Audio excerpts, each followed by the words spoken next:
প্রিয় শিক্ষার্থী, আমার শুভেচ্ছা নিও। আমরা এই অনলাইন ক্লাসের মাধ্যমে তোমাদের কিছুটা হলেও উপকার করার চেষ্টা করছি। করোনার এই মহামারীতে আমাদের সরাসরিভাবে ক্লাসগুলো চালিয়ে নেওয়া সম্ভব হচ্ছে না।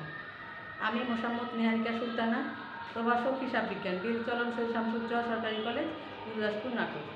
আমি তোমাদের আজকে ক্লাস নেব উচ্চ মাধ্যমিক দ্বিতীয় বর্ষ। উচ্চ মাধ্যমিক দ্বিতীয় বর্ষ দ্বিতীয় পত্রের দ্বিতীয় অষ্টম অধ্যায়।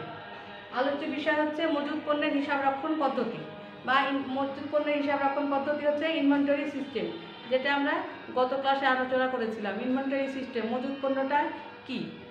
কোনো একটা, আজকে আবার আমি সংজ্ঞাটা বলে দিই, সেটা হচ্ছে কোনো একটা আমরা পণ্য ক্রয় বিক্রয়কারী প্রতিষ্ঠানগুলো তারা করে কি, উৎপাদনকারী প্রতিষ্ঠানের নিকট থেকে নির্দিষ্ট মূল্যে পণ্য ক্রয় করে সেটা খুচরা ব্যবসায়ী বা ভোক্তাদের নিকট বিক্রয় করে, বেশি মূল্যে বিক্রয় করে। কোনো একটা নির্দিষ্ট সময় যে পণ্যগুলো ক্রয় করে সেটা বিক্রয় না করে কিছু পণ্য থেকে যায়, আর এই থেকে যাওয়াটা পণ্যটাকে আমরা বলবো মজুদ পণ্য। এই মজুদ পণ্য, এখানে আমরা যে ইনভেন্টরি অঙ্কটা করবো সেটা হচ্ছে, এটা কিন্তু তিনভাবে করব। একটা হচ্ছে ফিফো, একটা হচ্ছে লিফো, একটা হচ্ছে ওয়েট মেথড। তাহলে ফিফোতে হচ্ছে first in first out method, যেটা আমরা গত ক্লাসে আমরা আলোচনা করেছি। আজকে আমরা করব LIFO method, last in first out method, মানে পরের মাল আগে ছাড়া। আমরা যে মালগুলো কিনবো সেটা বিক্রি করার সময় ফার্স্ট ইন ফার্স্ট আউট হবে কি, যেটা আগে আসবে সেটা আগেই বিক্রি করে দেবো। কিন্তু আজকে আমরা করাবো লাস্ট ইন ফার্স্ট আউট, মানে পরের মাল আগে ছাড়া পদ্ধতি। এখানে দেখো আমরা অঙ্ক একটা বলছি, সানবিং কোম্পানি উৎপাদন বিভাগ থেকে কাঁচামাল সংক্রান্ত প্রাপ্ত তথ্য নিম্নরূপ। এখানে কিছু তথ্য দিয়ে দিয়েছে, সেখানে আমরা করবো কি, করণীয় বলছে তিনটে। কিন্তু আমি যেহেতু গত ক্লাসে একদিনে, আসলে সময় সংকুলন আমাদের, একদিনে তো পুরো অঙ্কটা করা সম্ভব না। গত ক্লাসে আমরা ফিফো পদ্ধতিতে করেছি, আজকে আমরা লিফো পদ্ধতিতে তোমাদের অঙ্কটা বুঝাই দেব। দেখো অঙ্কটা দেখি।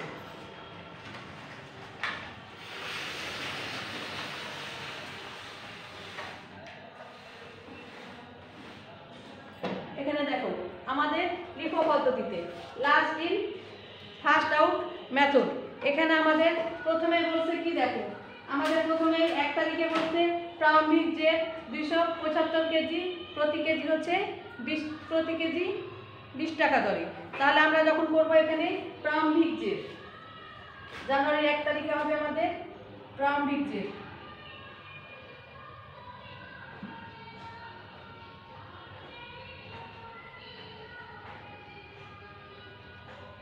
প্রারম্ভিক যে টাকা বলছে, দেখো 275 কেজি 20 টাকা দরে, 275 20 টাকা দরে। তাহলে এখানে আসছে আমাদের 5,500 টাকা।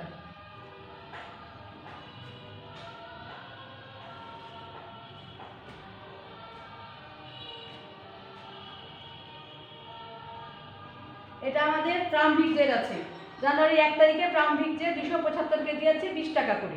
তারপরে দেখো 5 তারিখে বলছে কারখানায় ইস্যু করা হলো 150 কেজি, মানে এখন আমরা এখান থেকে 150 কেজি মাল ইস্যু করছি। এটা হচ্ছে 5 তারিখে, জানুয়ারির 5 তারিখ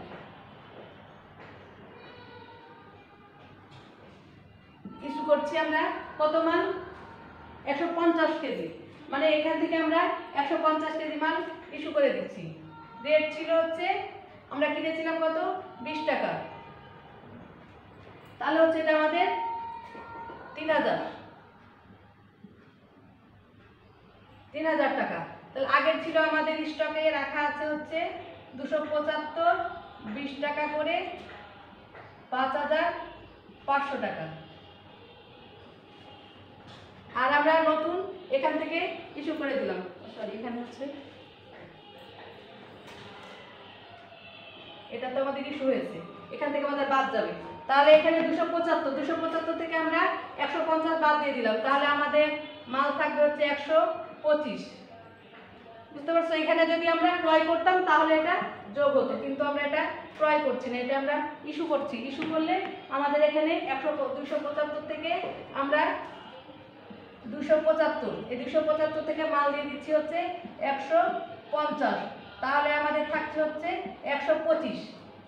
125 আমরা 20 টাকা করে,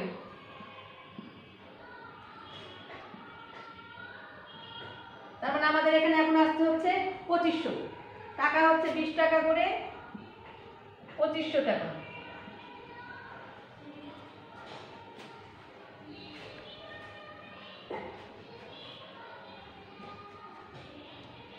এটা গেল আমাদের 5 তারিখের হিসাব। তারপরে আমরা করব কি 9 তারিখে। 9 তারিখে আমাদের দেখো বলছে 21 টাকা দরে 250 কেজি মালের ফরমায়েশ প্রদান করা হলো। তা সেটা হচ্ছে কি, দেখো তারিখ দিছে 21 টাকা দরে 250 কেজি মালের ফরমায়েশ প্রদান করা হলো, কিন্তু ফরমায়েশ প্রদান করছো, তুমি অর্ডার করছো, কিন্তু সে মালটা তোমার স্টকে আসছেও না, যাচ্ছেও না। যখন আমাদের হিসাব বিজ্ঞানের ভাষায় হচ্ছে যখন কোনো মাল আসবে না এবং যাবে না, কোনো লেনদেন হবে না, তখন অবশ্যই সেটা হিসাবভুক্ত হবে না। যখন এটা যেই তারিখে আমাদের আসবে বা যাবে সেই তারিখে আমরা এটা অন্তর্ভুক্ত করব। তাহলে আমাদের 5 তারিখের পর 9 তারিখে বলছে 21 টাকা দরে 250 কেজি কাঁচামালের ফরমায়েশ প্রদান করা হলো, এটা আমরা অন্তর্ভুক্ত করছি না। 12 তারিখে যে দেখো এখানে উল্লেখ করে দিছে 9 তারিখের ফরমায়েশকৃত মাল পাওয়া গেল। তাহলে কি আমরা 9 তারিখ, যেটা 9 তারিখে ফরমায়েশ করছিল সেই মালটা আমরা পাচ্ছি 12 তারিখে যে, তাহলে এখানে হচ্ছে 12 তারিখ, আমরা 9 তারিখে অন্তর্ভুক্ত করব না। 12 তারিখ, 12 তারিখে যে বলছে 9 তারিখের মাল, 9 তারিখের মাল ছিল কত 21 টাকা দরে 250 কেজি মাল। এখানে 250 কেজি মাল করছে কি ফরমায়েশ প্রদান করা হলো, তার মানে আমরা ক্রয় করছি। এখানে যে আমরা ক্রয় করছি, যখন আমরা এটা ক্রয় করব আগের তারিখের মাল আমরা এখানে যে ক্রয় করছি, মানে মালটা আমরা 9 তারিখে না পেয়ে আমরা 12 তারিখে পাচ্ছি। 9 তারিখে ফরমায়েশকৃত মাল পাওয়া গেল 250 কেজি 21 টাকা দরে, 250 21 টাকা দরে। তাহলে 250 হচ্ছে 21 টাকা দরে,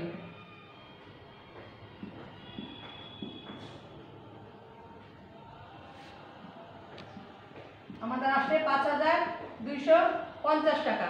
আমাদের এখানে পাচ্ছি 5250 টাকা। আগের খেয়াল করো, আগের মাল আমরা 275 থেকে 150 দিয়ে দিচ্ছি, আমাদের স্টক আছে 125, এটা আমাদের থেকেই গেল 20 টাকা রেট, এটাও থেকে গেল।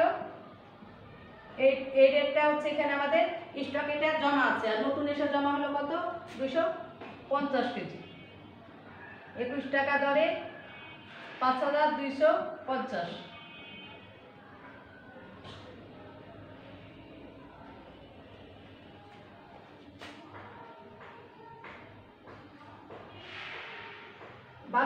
বারো তারিখের পর দেখো বলছে 15 তারিখ।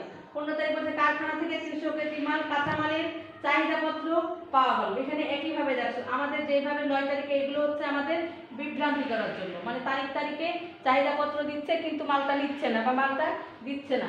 তাহলে 15 তারিখে যে আমাদের বলছে কারখানা থেকে 300 কেজি মালের কাঁচামালের চাহিদাপত্র পাওয়া গেল, এটা আমরা অন্তর্ভুক্ত করতে পারছি না। 18 তারিখে দেখো 15 তারিখের চাহিদাপত্রের মাল ইস্যু করা হলো।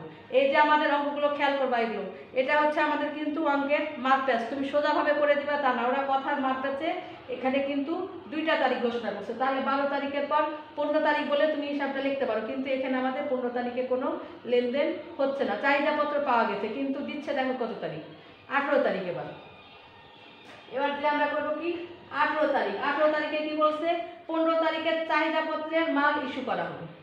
তাহলে দেখো 15 তারিখে আমাদের শুধু চাহিদাপত্র দিয়ে রাখছে, 18 তারিখে যে সেটা ইস্যু হচ্ছে। তাহলে 15 তারিখে চাহিদাপত্র দিয়েছিল কত 300 কেজি।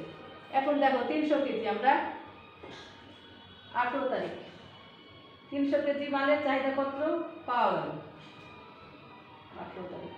15 তারিখে চাহিদাপত্রের মাল ইস্যু করা হলো, তাহলে এটা হচ্ছে আমাদের ইস্যু 18 তারিখ। এখন কত কেজি হচ্ছে 300 কেজি।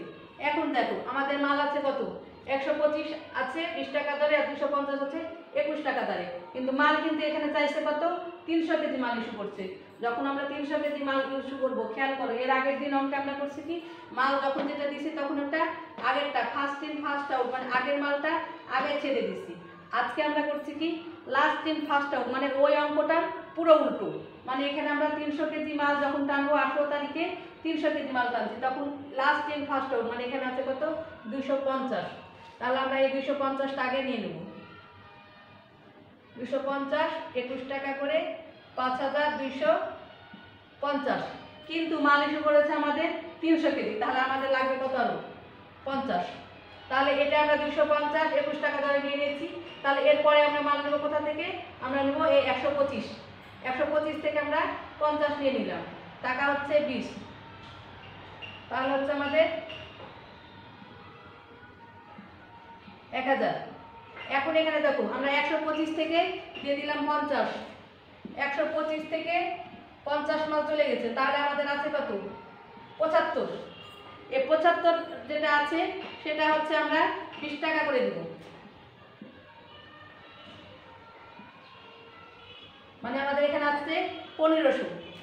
তাহলে আমাদের এখানে 125 থেকে যখন আমরা 50 দিয়ে দিয়েছি তখন আমাদের এখানে আসছে 75, 20 টাকা ধরে 1500 টাকা।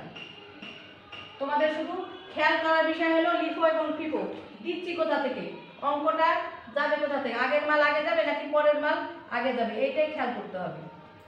18 তারিখ। তারপরে আছে আমাদের 22 তারিখ। 22 তারিখে বলছে দেখো ক্রয় 325 কেজি, প্রতি কেজি 22 টাকা দরে ক্রয় করছে। এটা ক্রয় 325 কেজি 22 টাকা দরে ক্রয় করছে। 325 কেজি 22 টাকা দরে, তাহলে আমাদের এখানে আসবে 7150। 7150 টাকা। আগের মাল আছে আমাদের কত? 75, 20, 1500। আর পরে আমাদের ক্রয় হলো আবার কত? 325, 22 টাকা দরে, টাকা হচ্ছে 7150।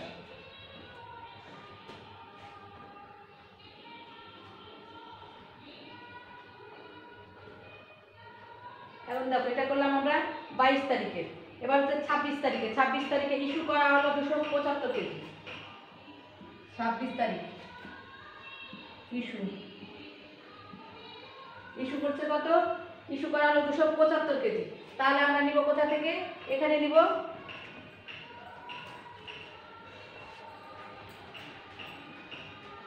আমাদের মাল আছে, পরের মালটা কত আছে? 325। এখান থেকে মাল ইস্যু করছে হচ্ছে 26 তারিখে 275। তাহলে এই 325 থেকে আমরা 275 নিয়ে নিচ্ছি, তাহলে হচ্ছে 50। এখানে আমাদের 375 আগের মালটা আমরা আগে বসাই দেব, ওটা স্টকে থেকেই যাবে, ওটা হচ্ছে 1500, এটা থেকেই গেল। আর পরের মাল থেকে আমরা নিলাম কত? 275, আর কেজি আসছে কত? 22 টাকা। 275-এ আমরা যখন 22 টাকা করে নেব তখন এটা হবে 6050 টাকা। আমরা যখন পরের মালটা যখন যেখান থেকে মালটা নিব তখন অবশ্যই সেটা সেই রেটের মালটা হতে হবে, কারণ এক এক দিনের মালের রেট এক এক রকম। তাহলে আমরা যখন এখান থেকে আগের মালটা ছিল 75, আর 325 থেকে 275 নিয়ে নিয়েছি, তাহলে 325 থেকে 275 নিয়ে নিলে আমাদের মাল থাকে 50 কেজি, আর রেট আছে হচ্ছে 22। তাহলে হচ্ছে 1100। আমাদের এখানে টাকা রেট হচ্ছে 1100 টাকা।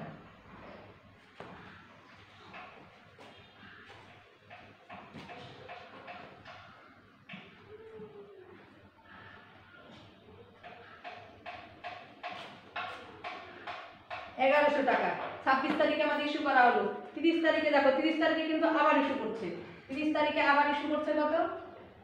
জানুয়ারি 30 তারিখে ইস্যু করা হলো 50 কেজি। ইস্যু করা হয়েছে 50 কেজি। তাহলে আমাদের আছে দেখো আগের মাল আছে 75 কেজি, আর পরের মাল আছে হচ্ছে 50 কেজি। আমাদের ইস্যু করা হচ্ছে 50 কেজি। তাহলে এখানে 50 কেজি, 50 কেজিটাই আমরা এখানে পেয়ে যাচ্ছি। রেট আছে হচ্ছে 22। তাহলে আমাদের এটা আসে 1100। এখন আমাদের হাতে থাকলো 75, 20 টাকা করে 1500 টাকা।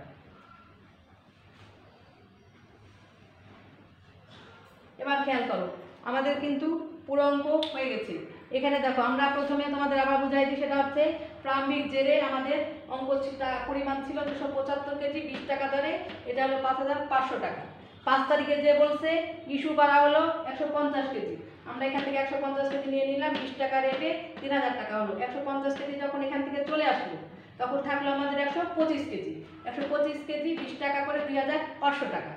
12 তারিখে যে বললো ফরমাইশ পাওয়া গেল, তাহলে আমরা 9 তারিখে আমরা হিসাবটা অন্তর্ভুক্ত করলাম না, কিন্তু 12 তারিখে যে বললো 9 তারিখে ফরমাইশকৃত মাল, মানে 9 তারিখে যেটা ফরমাইশ করছে সেখানে যে বলছে কি 250 কেজি মাল নিছে 21 টাকা দরে। এই যে এখান থেকে আমরা ক্রয় করে 250 কেজি 21 টাকা দরে ক্রয় করে আমরা এটা এখানে বসাই দিলাম। তারপর 18 তারিখে যে বলছে 15 তারিখে কিন্তু চাহিদাপত্র পেলো, এটা আমরা অন্তর্ভুক্ত করছি না। 18 তারিখে যে বলছে 15 তারিখে চাহিদাকৃত মাল চাহিদাপত্র পাওয়া গেলে ইস্যু করা হলো, তাহলে আমরা 18 তারিখে যে ইস্যু করছি আবার হচ্ছে 300। এখানে যখন 300 কেজি করছি তখন এইখানে মাল ছিল আমাদের 250 আসলো, যেহেতু 250 আছে এখান থেকে আরও আমাদের 50 নিয়ে 300 কেজি করতে হবে, তো আমরা এখানে 300 কেজি করলাম। করে আমাদের শেষে 125 থেকে যখন চলে গেল 50, তখন আমরা 75 পেলাম। 22 তারিখে যে ক্রয় করলো 325, তার আগে ছিল আমাদের 75, পরে আসলো 325।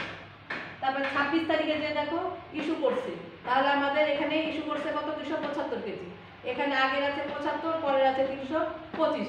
এই 325 থেকে আমরা 275 কেজি নিয়ে নিলাম, তাহলে এখানে থাকলো 150 কেজি, মানে আগের আছে 75 আর পরের হচ্ছে 50, 22 টাকা দরে 1100 টাকা।